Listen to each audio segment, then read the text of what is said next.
नमस्कार। आज आप दोस्तों से चलिए आज हम फिर से लाए हैं देश और दुनिया की तमाम छोटी बड़ी ब्रेकिंग न्यूज। तो खबरों को स्टार्ट करने से पहले एक छोटी सी रिक्वेस्ट है दोस्तों, अगर आप चैनल पर नए आए हैं तो चैनल को सब्सक्राइब कर ले और नोटिफिकेशन को भी ऑन कर ले और साथ में वीडियो को एक लाइक जरूर कर ले और वीडियो को अपने दोस्तों में ज़्यादा से ज़्यादा शेयर कीजिए। तो चलिए बढ़ते हैं खबरों की ओर।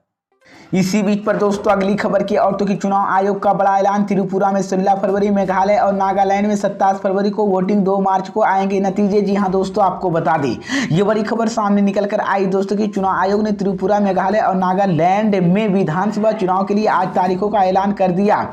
तीनों राज्यों में पिछली बार की तरह 2 चरणों में चुनाव होंगे। त्रिपुरा में 16 फरवरी को मतदान होगा तो वहीं नागालैंड और मेघालय में एक साथ 27 फरवरी को वोटिंग होगी। तीनों राज्यों में 2 मार्च को नतीजे आएंगे। त्रिपुरा में जहां बीजेपी की सरकार है तो वहीं मेघालय और नागालैंड में बीजेपी की सत्ताधारी गठबंधन का हिस्सा है। तीनों राज्यों में पिछले साल फरवरी में हुई वोटिंग थी। तीनों राज्यों में 60 विधानसभा सीटें ऐसे में सरकार बनाने के लिए बहुमत के लिए 31 का आंकड़ा चाहिए।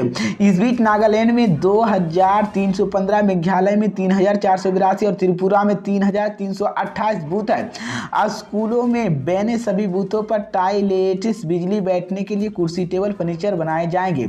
इसी को लेकर मैं आपको बता दें कि चुनाव आयोग ने बड़ा ऐलान कर दिया है। इसी बीच पर दोस्तों अगली खबर की औरतों की किसान नेता राकेश टिकैत ने मोदी सरकार को दी चेतावनी। कहा एमएसपी गारंटी कानून बनाने के लिए देश में फिर होगा बड़ा किसान आंदोलन। जी हां दोस्तों, आपको बता दें ये बड़ी खबर सामने निकल कर आई दोस्तों की भारतीय किसान यूनियन टिकैत गुट न्यूनतम समर्थन मूल्य समेत 21 मुद्दों को लेकर बड़े आंदोलन की तैयारी में है।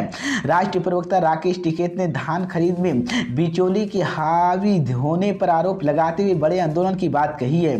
माघा मेला क्षेत्र में बुधवार को आयोजित महापंचायत में आंदोलन की राजनीति तय करने के साथ ही उसका घोषणा की जाएगी। रविवार को ही आगे राकेश टिकैत ने सरकार की नीतियों पर सवाल उठाते हुए बड़े आंदोलन की बात कही है।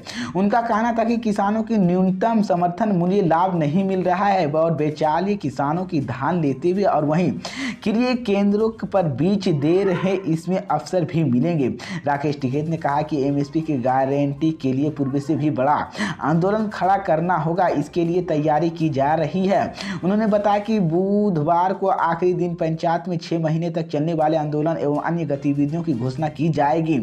इसी को लेकर मैं आपको बता दें कि 14 जनवरी से शुरू है। इसका स्थान को लेकर मंगलवार को एवं बुधवार तक महापंचायत होनी थी, लेकिन मंगलवार को बैठक के दौर पर चलता था। ऐसे में अब सिर्फ बुधवार को महापंचायत होनी थी।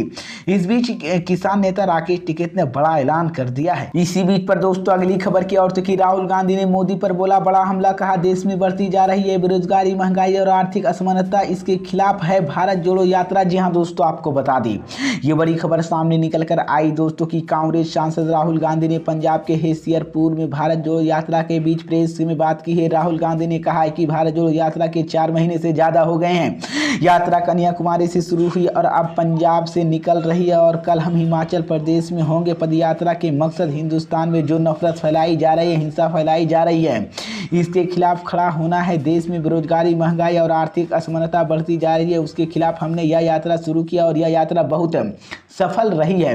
उन्होंने कहा कि देश में आर्थिक असमानता को लेकर 2 आंकड़े आज मुझसे मिले। हिंदुस्तान में 21 सबसे अमीर लोगों के पास उतना ही धन है जितना 70 करोड़ हिंदुस्तानियों के पास है। यह पहला आंकड़ा हिंदुस्तान आंकड़ा है। हिंदुस्तान के सबसे अमीर 1% के पास हिंदुस्तान 40% धन। इन चीजों के खिलाफ हमने यह यात्रा शुरू की है। राहुल गांधी ने कहा कि देश में 50% सबसे गरीब लोग 64% जीएसटी देते हैं, वहीं देश में 10% सबसे लोग अमीर सिर्फ 3% जीएसटी देते हैं।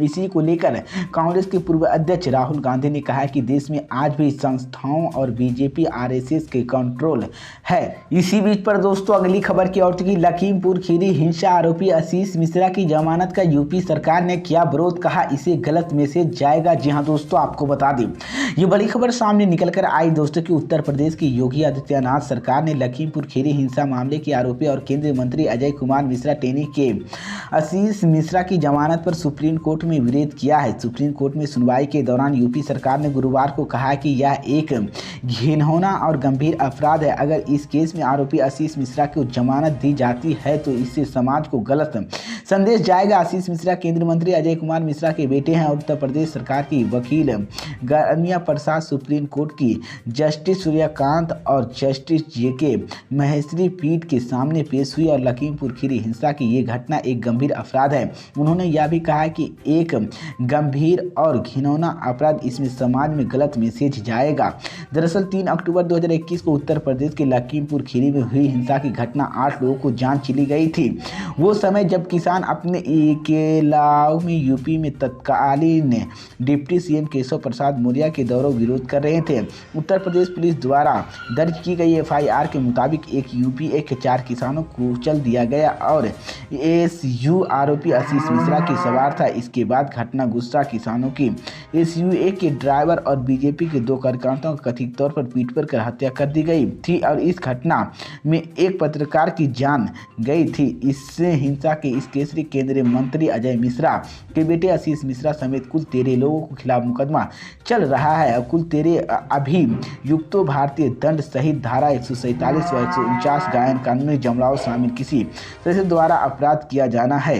इसी बीच पर दोस्तों अगली खबर की ओर से कि यूपी में मदरसे को लेकर योगी सरकार का बड़ा फैसला। जी हां दोस्तों, आपको बता दें ये बड़ी खबर सामने निकल कर आई दोस्तों कि यूपी के मदरसे में अब NCERT सी लेवल पढ़ाया जाएगा और प्रदेश की योगी सरकार ने यूपी के मदरसों के लिए बड़ा फैसला लिया है। हाल ही में हुई बोर्ड की बैठक में कई बड़े फैसले लिए गए हैं, जिनमें से एक NCERT के दर्ज पर पढ़ाई। इसी बैठक में कई मुद्दे पर चर्चा हुई है। सबसे मुद्दा सी लेवल को लेकर उठा। अंत में फैसला हुआ कि बेसिक शिक्षा विभाग की तरह मदरसों के चरणबद्ध तरीके से NCERT की किताबों लागू होगी और इस प्रकार यह पढ़ाई का अंदाज बदलेगा।